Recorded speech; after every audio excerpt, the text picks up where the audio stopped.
wabarakatuh. Perkenalkan kami dari kelompok 5. Saya Widya Medisya Apriliana. Perkenalkan saya Betari Maharani. Saya Elda Syuhada. Saya Dwi Febioni Asmita.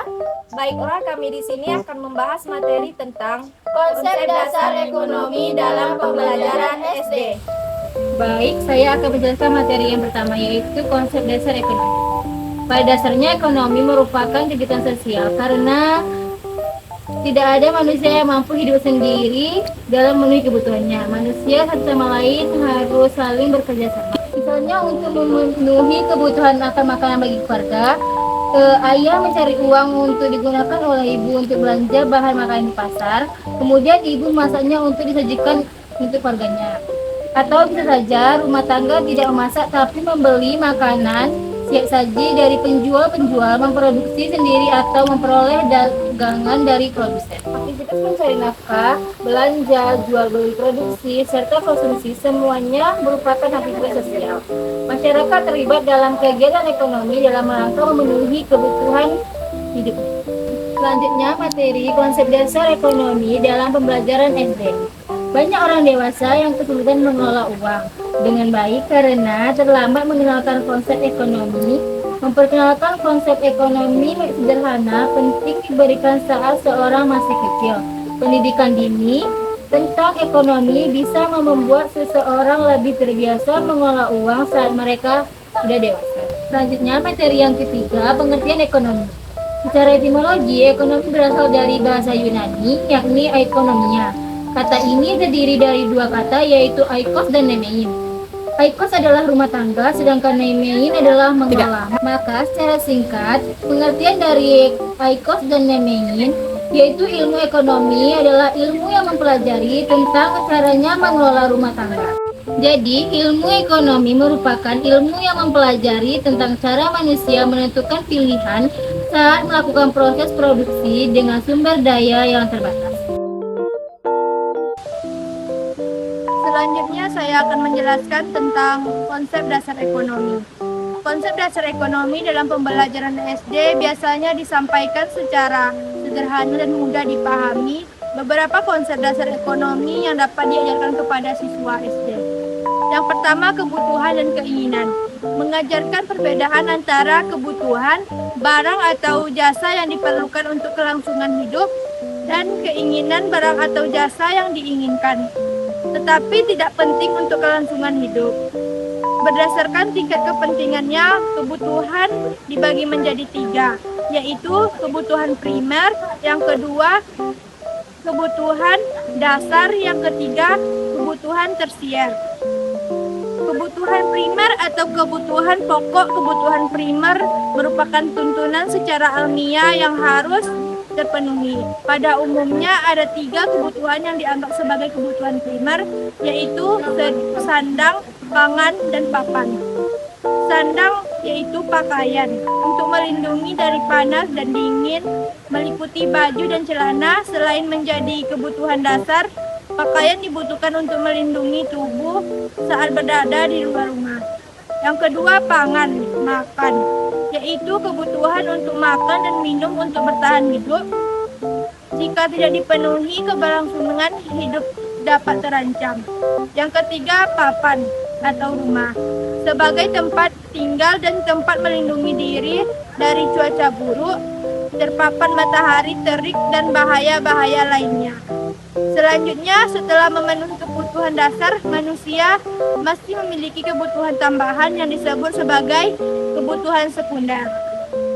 Kebutuhan ini bervariasi tergantung pada budaya masyarakat. Terdapat seorang tinggal seperti misalnya radio atau televisi atau mesin cuci dan lain-lainnya.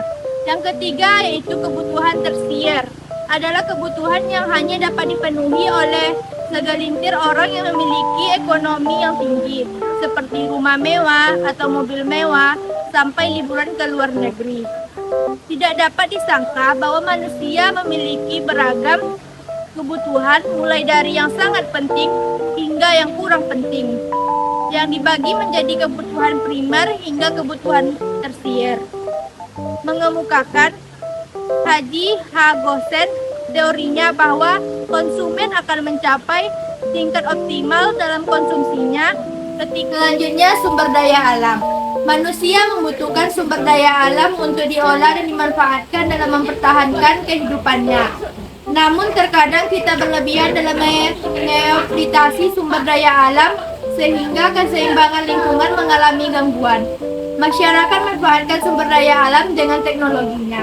Kemajuan teknologi sangat membantu masyarakat mengolah sumber daya alam untuk mendatangkan manfaat yang sebanyak-banyaknya.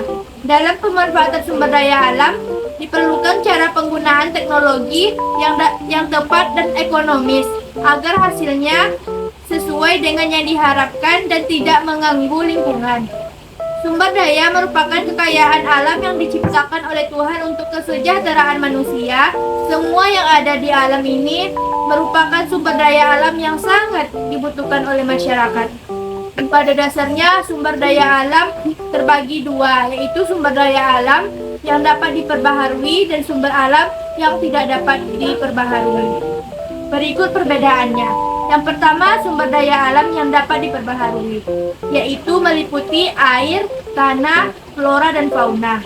Yang kedua, sedangkan sumber daya alam yang tidak dapat diperbaharui, contohnya barang tambang yang ada di dalam perut bumi seperti minyak bumi dan batu bara, timah, dan nikel. Kita harus menggunakan sumber daya alam ini seefisien mungkin.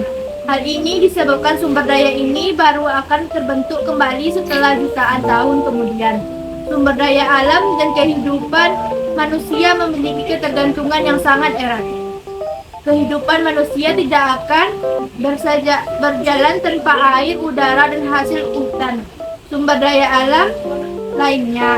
Begitupun sebaliknya, air, udara, dan lainnya tidak dapat terjaga dan terlestarikan dengan baik apabila manusia tidak memiliki dengan bijaksana. Dalam pengelolaan sumber daya alam, kita memiliki tujuan yang sama, yaitu agar terus tersedianya sumber daya alam yang dapat diperbaharui. Baiklah, di sini saya akan membahas tentang materi produksi, distribusi, dan konsumsi. Produksi adalah kegiatan menghasilkan suatu benda atau menciptakan benda baru sehingga lebih bermanfaat dalam memenuhi kebutuhan. Berikut ini adalah beberapa tujuan produksi, yaitu yang pertama memenuhi kebutuhan manusia, yang kedua mencari keuntungan atau laba, yang ketiga menjaga kelangsungan hidup perusahaan, yang keempat meningkatkan mutu dan jumlah produksi, dan yang kelima mengganti barang-barang yang aus dan rusak karena dipakai atau karena bencana alam. Saya akan menjelaskan materi selanjutnya, yaitu tentang distribusi. Pengertian dari distribusi tersebut ialah merupakan suatu proses yang menunjukkan penyaluran barang yang dibuat dari produsen kepada konsumen. Kegiatan distribusi ini memiliki tujuan. Beberapa tujuan dari kegiatan distribusi ini antara lain yaitu kelangsungan hidup kegiatan produksi terjamin, barang atau jasa hasil produksi dapat bermanfaat bagi konsumen, dan yang terakhir konsumen dapat mendapatkan barang yang dibutuhkan dengan mudah. Selanjutnya yaitu konsumen. Konsumen sendiri memiliki arti konsumsi adalah kegiatan manusia untuk menggunakan baik barang maupun jasa secara berangsur-angsur atau sekaligus habis dipakai untuk memenuhi kebutuhan. Selanjutnya, penawaran dan permintaan. Permintaan dan penawaran adalah konsep dasar dalam ekonomi mikro yang menggambarkan interaksi antara pembeli dan penjual di pasar berdasarkan permintaan. Adalah jumlah barang atau jasa yang ingin dibeli oleh masyarakat dengan berbagai tingkat harga dan waktu tertentu. Dan selanjutnya saya akan membahas tentang fungsi dari permintaan. Fungsi dari permintaan di sini adalah suatu fungsi yang menunjukkan hubungan antara harga barang dengan banyaknya barang yang diminta. Sedangkan fungsi penawaran adalah suatu fungsi dalam ekonomi yang menggunakan sudut pandang penjual dan menjelaskan hubungan antara harga komoditas dengan jumlah yang ditawarkan oleh produsen. Selanjutnya, nilai uang. Nilai uang dalam sistem keuangan merujuk pada daya beli atau kemampuan pertukaran suatu mata uang dalam lingkungan keuangan. Beberapa penelitian telah membahas kedua konsep ini. Terdapat bermacam jenis-jenis uang yang saat ini dipakai oleh masyarakat. Yang pertama yaitu uang logam, yang kedua uang kertas, yang ketiga e-money adalah electronic money atau uang elektronik, Dan selanjutnya, fungsi dari nilai uang tersebut adalah sebagai alat tukar utama dalam kegiatan ekonomi di masyarakat. Tak hanya itu, beberapa fungsi nilai uang lainnya adalah sebagai berikut. Yang pertama, barter, yang kedua alat tukar. Baiklah, materi selanjutnya tentang tabungan. Memperkenalkan konsep menabung sebagai cara untuk merencanakan masa depan dan membeli barang jasa yang diinginkan. Secara umum, pengertian tabungan adalah tindakan menyimpan sebagian dari pendapatan atau uang yang dimiliki seseorang ke dalam akun khusus, seperti rekening bank atau instrumen keuangan lainnya, dengan tujuan untuk digunakan di masa depan. Baik, selanjutnya materi keuntungan dan kerugian. Mengajarkan bahwa dalam perdagangan atau bisnis, seseorang bisa mendapatkan keuntungan. Keuntungan berarti menghasilkan lebih banyak uang daripada yang dikeluarkan. Atau mengalami kerugian, yakni yang artinya menghabiskan lebih banyak uang daripada yang diperoleh. Baiklah, penjelasan secara rincinya bisa dibedakan dengan keuntungan dalam menerapkan nilai untung dan rugi, maka pasti akan muncul nilai jual dan nilai barang. Yang dimaksud dengan nilai beli atau harga beli barang adalah nilai yang diperoleh ketika membeli sebuah barang, dan ini bisa diartikan sebagai modal.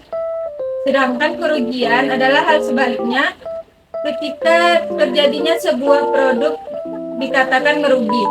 Sebuah produk dikatakan merugi adalah saat harga jual produk tersebut lebih rendah dibandingkan harga belinya. Terkadang saat harga jual sama dengan harga beli, hal ini disebut dengan kerugian. Dan yang terakhir, contoh konsep dasar ekonomi. Ada 5 permainan sederhana yang bisa melatih kemampuan anak SD tentang konsep ekonomi dasar. Berikut cara tentang konsep ekonomi untuk murid SD. Yang pertama yaitu menyusun rencana belanja, yang kedua memilah barang yang sudah tidak terpakai, yang ketiga belajar nilai mata uang, yang keempat tiket di tempat khusus, dan yang terakhir memperkenalkan nilai uang. Contohnya, jika petani gagal panen karena serangan hama, maka tidak ada beras yang dihasilkan. Akibatnya, masyarakat tidak bisa makan nasi. Contoh lainnya, jika distribusi beras terhambat karena banjir, maka pedagang beras merugi dan masyarakat kesulitan mendapatkan beras. Indonesia memiliki kondisi geografis yang beragam dan sumber daya alam yang melimpah. Karena itu, ada beberapa bidang usaha ekonomi yang dapat dilakukan oleh masyarakat untuk memenuhi kebutuhan hidupnya.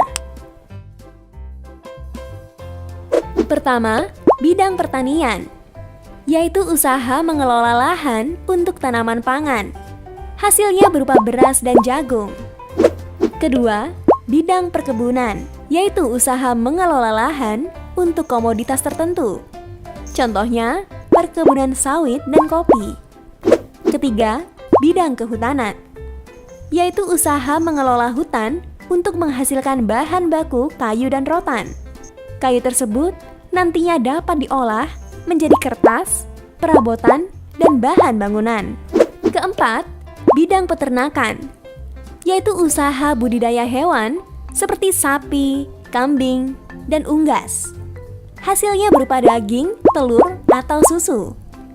Kelima, bidang perikanan, yaitu usaha penangkapan atau budidaya hewan yang hidup di air, baik air tawar maupun air asin. Hasilnya berupa ikan lele, kakap, atau udang. Keenam, bidang industri, yaitu usaha mengelola bahan mentah menjadi barang setengah jadi atau barang jadi. Contohnya, industri kain dan industri makanan ringan. Baiklah, sekian presentasi dari kami. Semoga presentasi tersebut dapat berguna dan bermanfaat bagi kehidupan sehari-hari. Lebih dan kurang kami mohon maaf dan kami akhiri. Wassalamualaikum warahmatullahi wabarakatuh. Terima kasih.